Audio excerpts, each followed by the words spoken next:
Bonjour à tous. Eh bien, je sais que vous êtes probablement en congé et vous n'allez peut-être regarder cette vidéo que beaucoup plus tard, mais je tiens absolument à vous montrer la conversation que j'ai eue avec Elisabeth. Elisabeth travaille pour une association qui s'appelle Fulbright. Je veux vraiment les remercier pour leur gentillesse, leur disponibilité, tout ce qu'ils ont fait pour moi. Et donc, je veux montrer la conversation que j'ai eue avec elle parce que ça concerne quoi? En fait, tout le monde qui a envie d'étudier ou d'enseigner ou de faire la recherche aux États-Unis peut faire une demande pour éventuellement être sponsorisé par Fulbright. Et donc, il y a d'abord Fulbright. Ça, c'est surtout pour donc ceux qui ont déjà un bachelier. Vous allez entendre, Elisabeth va tout expliquer. Et ils ont aussi un très très bon site web. Je vais tout poster en dessous de cette vidéo. Et donc, il y a Fulbright qui est surtout pour ceux qui ont déjà un bachelier. Et alors, il y a Education USA. Et ça, c'est surtout pour les étudiants qui sont encore en secondaire, qui ont envie de faire un summer class. Voilà, donc écoutez bien ce qu'elle a à dire. Tout le monde peut envoyer une application. Et donc, si vous êtes, si vous recevez ce qu'on appelle un grant, donc une bourse, on vous sponsorise et pour le transport et pour avoir des subsides là-bas sur place, etc. Donc, c'est vraiment, vraiment merveilleux. Je peux en témoigner. Alors, ceux qui se disent, peut-être plus tard, j'aimerais faire ça, vous commencez déjà à bien vous entraîner en anglais, donc bien apprendre l'anglais, et donc vous serez obligé de faire ce fameux test TOEFL, j'ai marqué aussi ici en dessous de la vidéo, faire un test TOEFL pour prouver que votre anglais est à niveau. Vous pouvez déjà essayer de le faire pour voir un tout petit peu quel niveau vous devez atteindre. Écoutez, j'espère que vous allez écouter Elisabeth avec beaucoup d'attention. C'est une personne merveilleuse qui m'a aidé beaucoup. Voilà, bonne chance, à bientôt.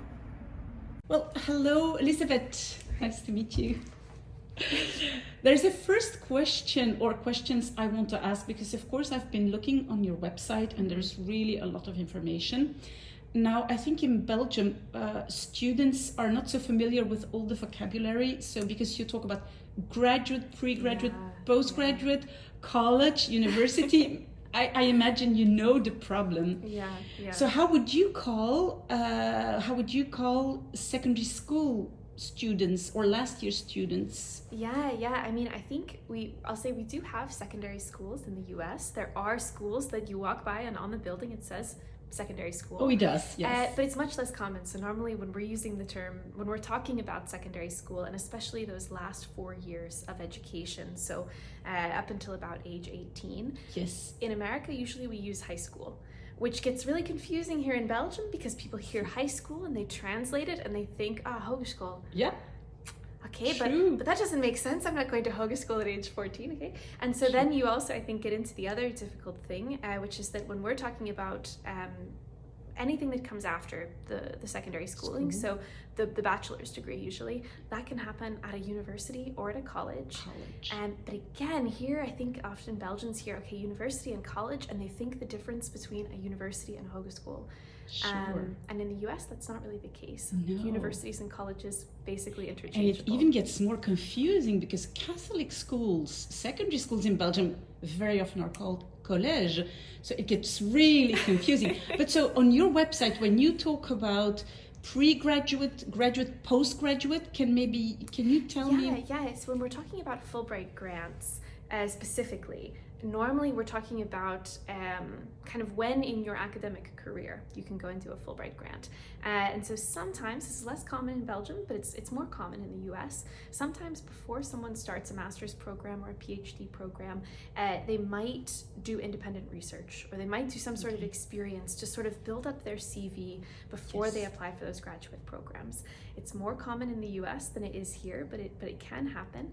And so when we're talking about sort of pre-graduate research research stays, that's something a student could do on the Fulbright program. So they could finish their bachelor's degree and they could know that they want to continue their graduate studies, master's, doctoral degree maybe here in Belgium. But if they want to go before that graduate study, then we call it a pre-graduate research stay.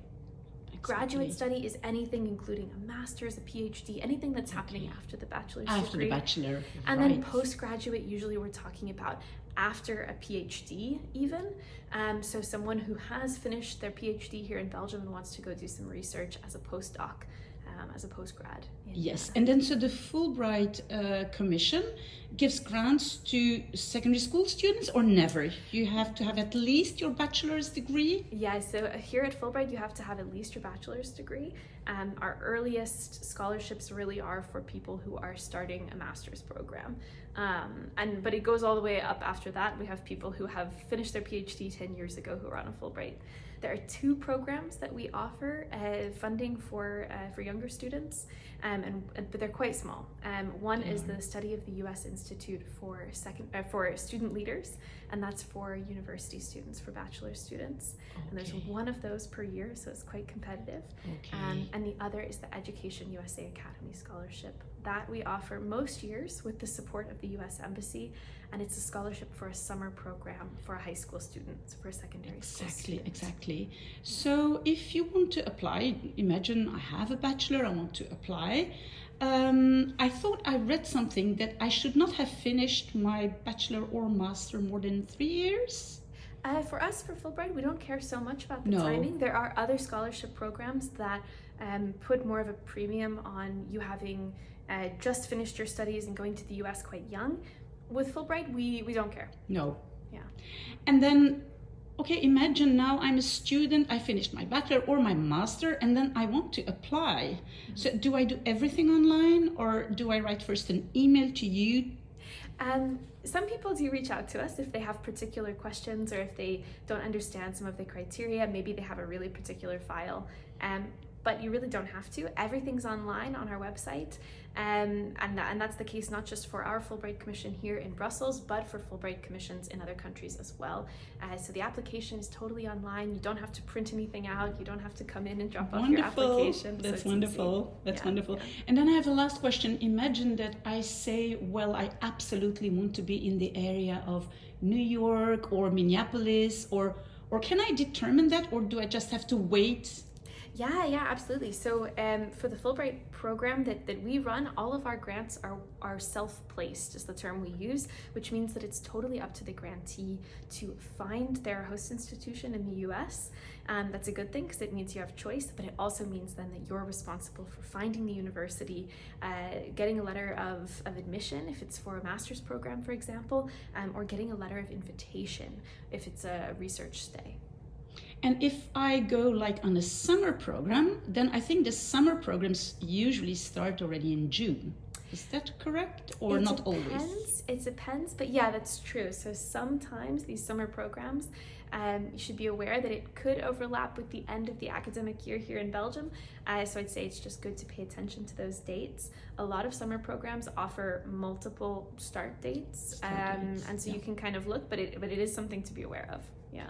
Great. Well, I asked all my questions, so this is just perfect. I don't have any questions anymore, but you prepared some material apparently for me. So also we're here in the advising center, which you can see, and it is open to students. Throughout the pandemic, we've been closed and doing most of our work virtually, but normally this whole area is open to students. So there's materials and test prep books and things like that. But I mean, some of the things that I pulled out are some of the materials that we give out to students at fairs and things like this.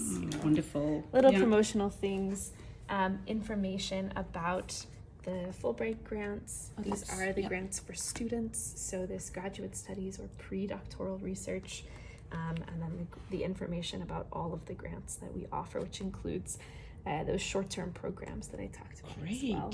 Great. And of course, at Fulbright, we don't just run the Fulbright program, we also have Education USA. And it's through Education USA that we typically are working with secondary school students. Okay, yes. But Education USA can help students at any level. It's just the sort of resource, the information, sort of like if you had a counselor at your school who could help you understand how to apply to a US university or college.